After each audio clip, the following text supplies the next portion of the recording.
Welcome to the Slop Farm. Enjoy the video.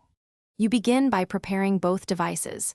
Make sure AirPods are charged, firmware updated, and Bluetooth is enabled on each.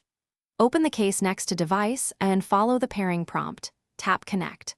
Once paired, keep AirPods in case and close lid briefly to ensure the connection registers.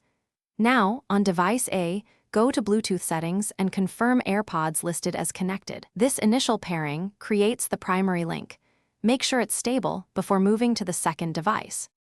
Next, you pair device B while preserving device A's connection. With AirPods in the case, press and hold the setup button until the LED flashes white. That puts them in pairing mode. On device B, open Bluetooth, choose the AirPods and tap Connect. Once connected, you'll see both devices recognize the AirPods.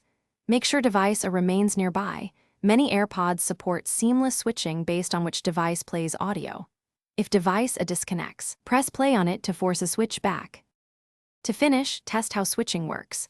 Play audio on device A, then start audio on device B and watch for automatic handoff.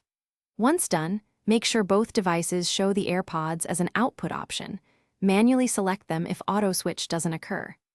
If you face persistent conflicts, reset the AirPods by holding the setup button about 15 seconds until the LED cycles amber then white, then repair both devices. A single reset usually clears pairing glitches. Try it before Thanks for watching. Consider subscribing if we helped you today.